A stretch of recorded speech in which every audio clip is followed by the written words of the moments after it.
Gentrification. You hear the word. To some, it's development, new stores, new services, all good. To others, it's displacement. With all those new stores and services come new corporations and new people, and there may be no room left for you. The remaking of cities through laws and lending. We often discuss the policies that bring chain stores in and edge poor and dark-skinned people out. But what about the feelings, the personal cost of all this planned transformation that never consulted with you? And what about the fears that get thrown up amidst all this change? Are some of them misplaced? On today's program, author and activist Sarah Schulman on the metric of gentrification that she talks about: lost treasure, imagination, mix, and living with being uncomfortable. All that and later in the show, we look at rap star Lupe Fiasco's new life as an investor in small businesses, and a few words from me on paying for church. Stay tuned.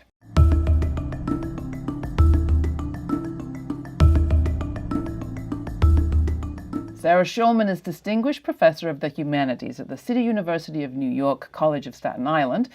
She's co-founder of the ACT UP Oral History Project and Mix, the New York Queer Experimental Film Festival. Among her books that have become modern classics are the novels Rat Bohemia and People in Trouble, and nonfiction, Israel-Palestine and the Queer International, The Gentrification of the Mind, Witness to a Lost Imagination, and My American History, Lesbian and Gay Life During the Reagan-Bush Years. Her 17th book, The Cosmopolitans, has just been released, and she just starred in a film, Jason and Shirley. She's also my very long-term friend. Sarah, welcome to the program. Welcome back, I should say. Thank you. So Jason and Shirley? Who's Shirley? Well, in 1966, a very innovative experimental filmmaker named Shirley Clark, who lived in the Chelsea Hotel, interviewed a black gay man named Jason Holliday for 12 hours and edited it down to 90 minutes. And this was the film Portrait of Jason, which is the very first record on film of a black gay man in cinema. Portrait of Jason, roll one, sound one. And it's a very complicated film. It has some interesting things. It has some very exploitative things. Some of it is very distressing. But for 50 years, it's been this key film in the canon. Some people like museums and they spend all day looking at pictures.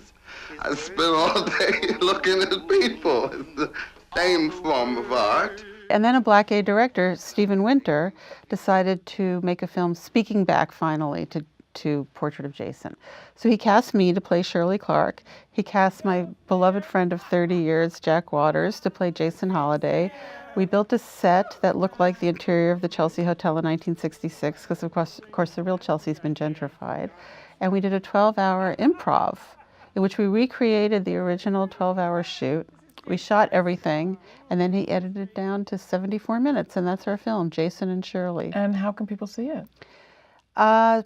Very soon it will be available online. Right now we're showing it in museums and film festivals. We'll play a clip. This is Jason, our star. Ooh, who's this crazy cat? That's some hot chicken you got cooking, baby. Pleased to meet you.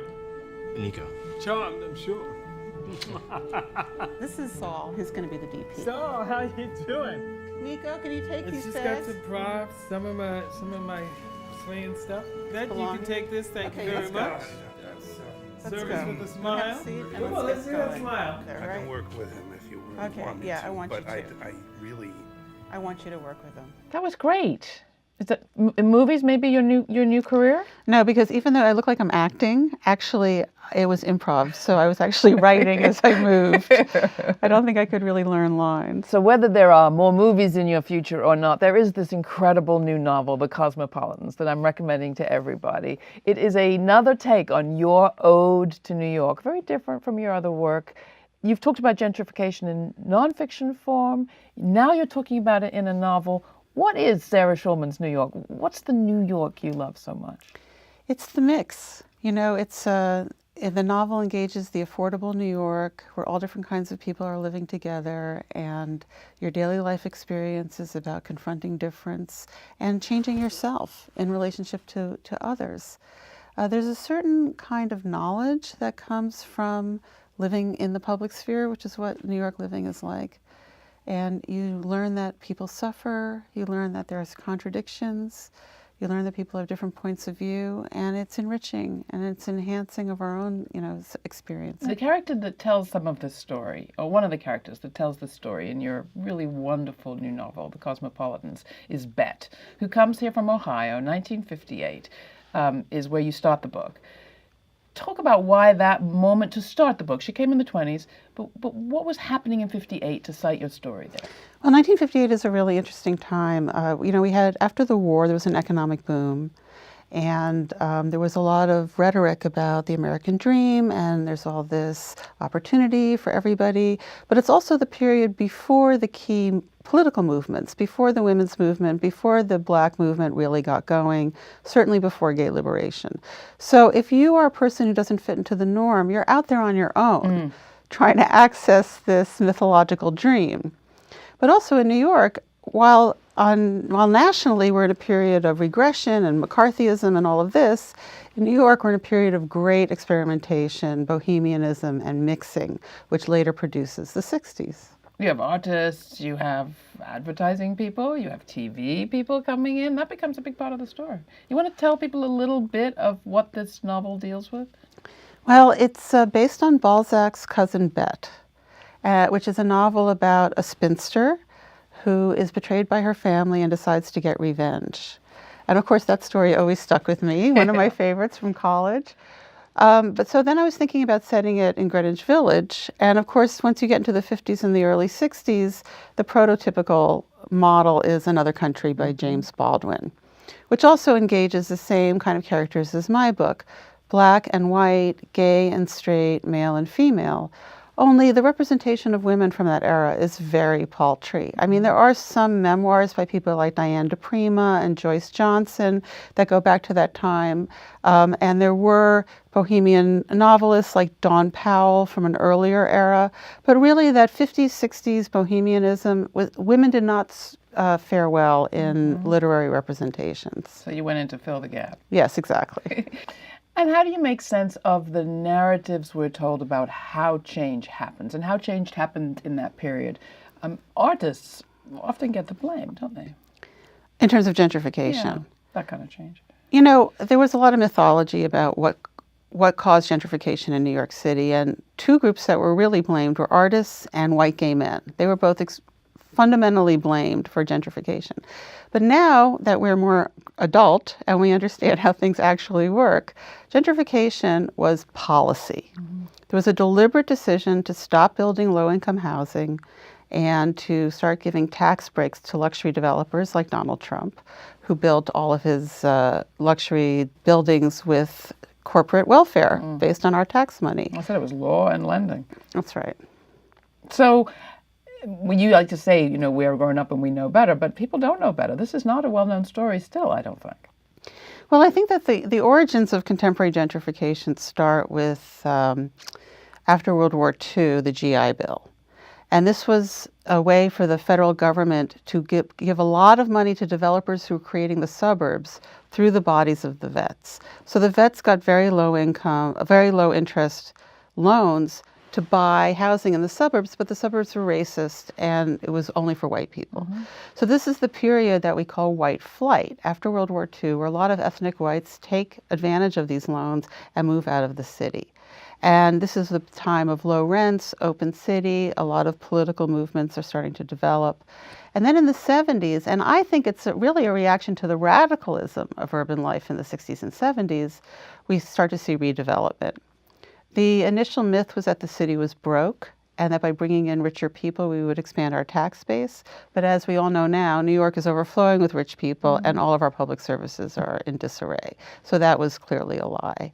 And then we see the development of luxury housing, and it's aimed at the children of white flight, the children of these people who move to the suburbs, who come to New York having been suburbanized, which was a new cultural phenomena. And they want to trade freedom for security.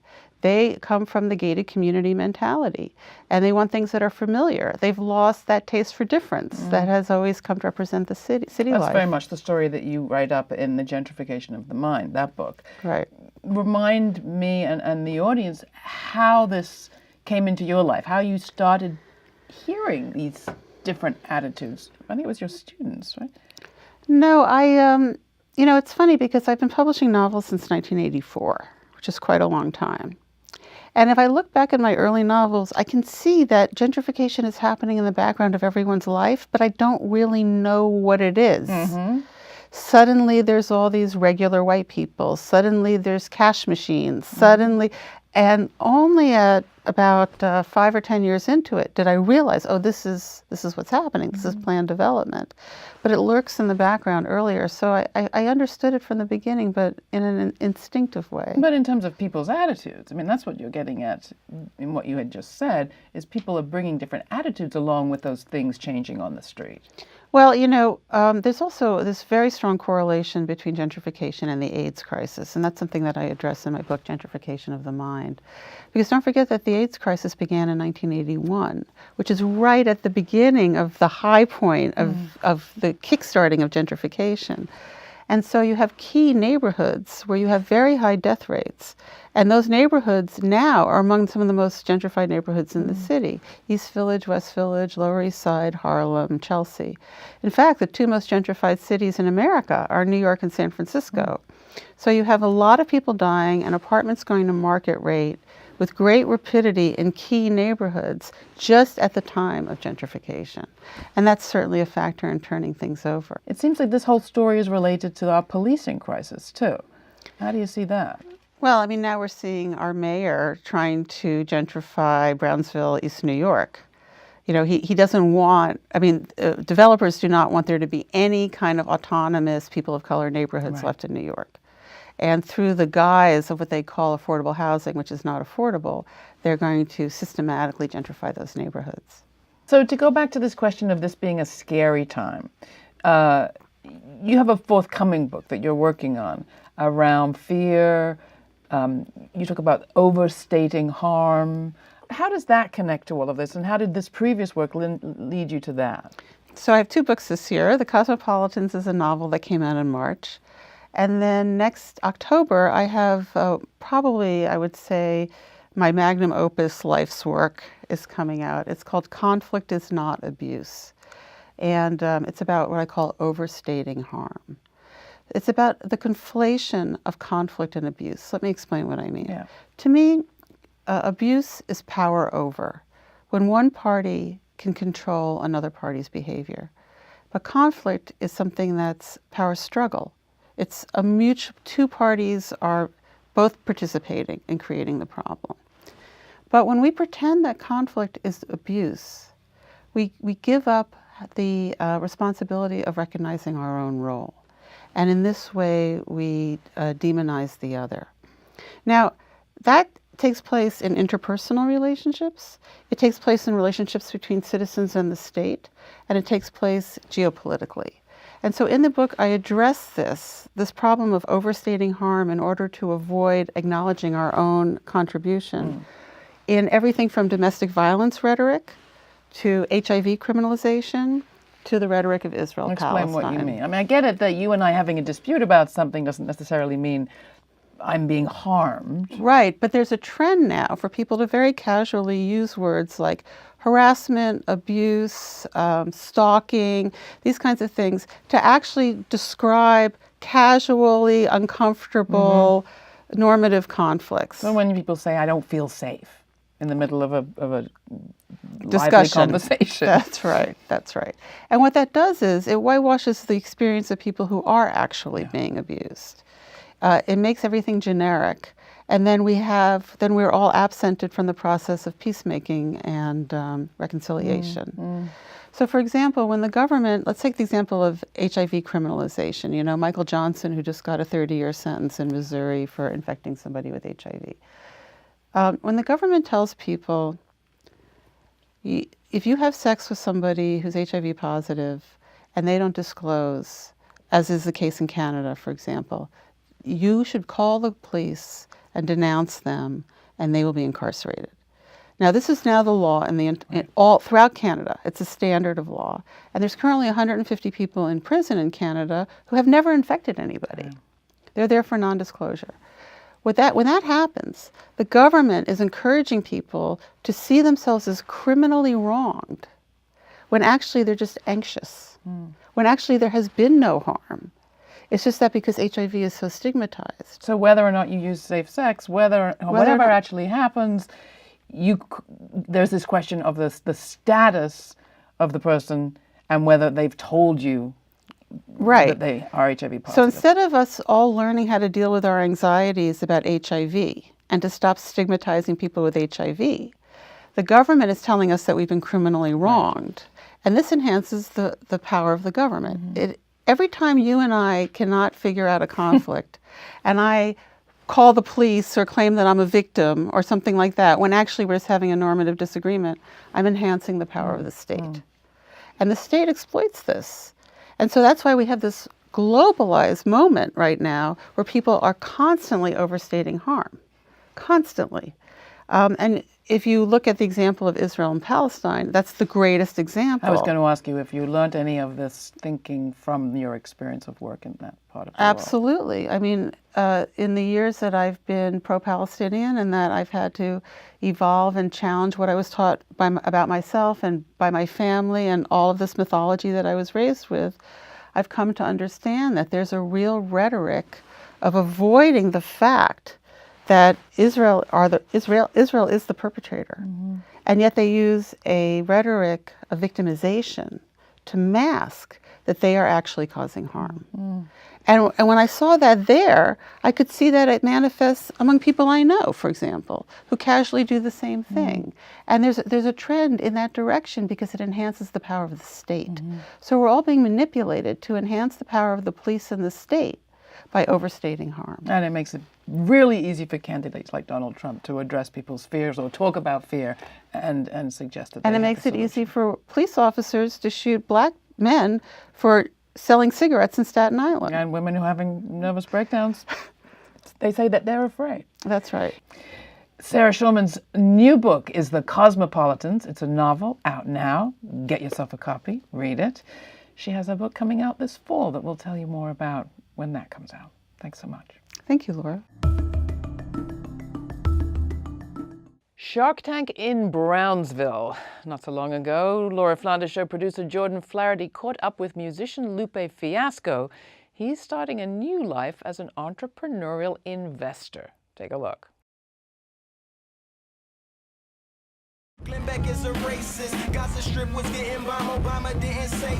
That's why I ain't vote for next one either. I've been in music business for 15 years, so I've experienced a lot of companies advising, helping, specifically from the music world, and then that kind of leads into other businesses and other kind of capacities. To tell those kids that's living in the ghetto that the holding back that the world is dead. We're fellows at the Aspen Institute, the Henry Crown. We're at a program called the Henry Crown Fellowship. Aspen Institute is a policy think tank slash world conquering institute of leadership and great minds and enlightened thinking and social activity, but more so from a business standpoint. So it's what can business do to affect and build a good society. For these ghetto girls and boys, I'm rapping around the world for Africa to New York, Haiti then I need to. Why can't the next Mark Zuckerberg come from Brownsville? We believe that, if individuals in these neighborhoods have the resources, the training, but also the funding, they'll be fantastic. So without further ado, I want to introduce you to the esteemed panel over here to my right. Lupe is a Grammy-nominated rapper. Winning. No, I said winning. Winning. Winning. 14 times nominated. My name is Benita Jo Forster. I moved to Brownsville at the age of 4. Women worldwide. Women, you hear, right? You hear me. What's most important is that companies are appealing to millennials, but they aren't millennials. We understand student loans. We understand going to college. Right now, the problem exists that 25% of African Americans seek mental help when they need it, opposed to the counterparts of 40% of white people. And our mission is to turn around and change the landscape of mental health out there for poverty-stricken neighborhoods and beyond. Here's our competitors. They've been around since 2007, but they lack innovation. They're not mobilized, right? They're not active on social media. We are. I'm young, so I'm good. I just recently got on a record deal. Can I? Oh no! Hey, go! Hey, hey, there you go. Where can I sign up? Hey, come on board. We need you. Sign up. This idea just feels right. Can you say I am made in Brownsville? I am made in Brownsville. All right, give me a hand clap, hand clap. Number 3 was Subway Talent. Number 2, Made in Brownsville, Mr. Cordon Lewis Allen. And number 1 was Checkup.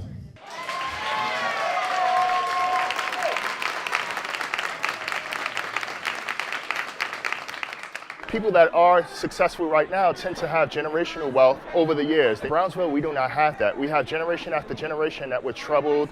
I would love for Brownsville to be in a place where you have more successful people coming out of Brownsville knowing that there is a better way outside of the 4 corners that they live on. I know people in Brownsville that never travel to Manhattan or Staten Island or even New Jersey.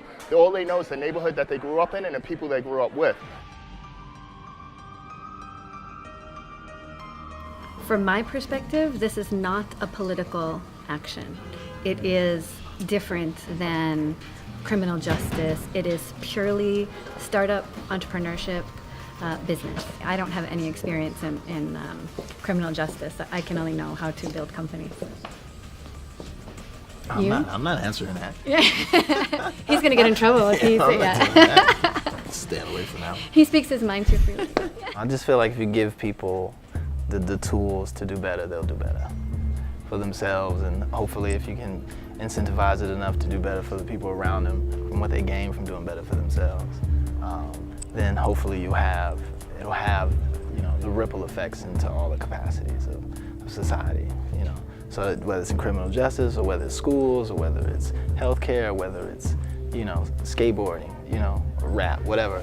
I think the more that people have to work with in their communities, the more they'll build. Now we have to think through. Yeah, and we're thinking about using this as the pilot for the rest. See how this turns out. Assess this, the strengths, the weaknesses, what we could do better, and then go on to the next city. Then pick the next neighborhood. That you struggling, surviving, that you gon' persevere. Yeah, ain't nobody leaving, nobody going home. Even if they turn the lights out, the show is going on. All right. You can find out more about the Lupe Fiasco entrepreneurial enterprise at our website. Happy Easter, everyone. Have you ever noticed how, U.S. Constitution notwithstanding, churches occupy a pretty special place in our neighborhoods? Just consider the upcoming holiday. If there's a Christian church in your hood, chances are you might see a street cleaned up or closed for a parade or a police officer assigned to mind extra parishioners. All that work is done by public workers, by the state, which is to say it's paid for out of taxes. But religious institutions don't pay taxes. They're tax exempt, remember? So who pays? We do. We subsidize the church by paying more than our fair share, even if we never step foot in a place of worship. Churches don't even have to apply for tax-exempt status the way the rest of us do by filling out lengthy, complex forms. Places of worship get nonprofit status simply by virtue of opening their doors. They get special dispensation to discriminate, too, against women and fire people on moral grounds that wouldn't stand a chance in any other court. The Supreme Court is currently considering a case called Friedrichs versus California Teachers Association, which purports to turn on the question of whether public workers should have to contribute to the union that represents them if those unions engage in political activities the members don't endorse. Well, you and I subsidize churches every day, whether we like it or not. Lots of congregations provide valuable services, I understand, but we, the taxpayers, don't get to choose the soup kitchens over the homophobes. We subsidize both every day. The point is, if you think church and state in the U.S. are happily distinct, think again. Oh yes, and happy Easter. And find all my interviews and reports at lauraflanders.com. To tell me what you think, write to me, laura@lauraflanders.com. And thanks.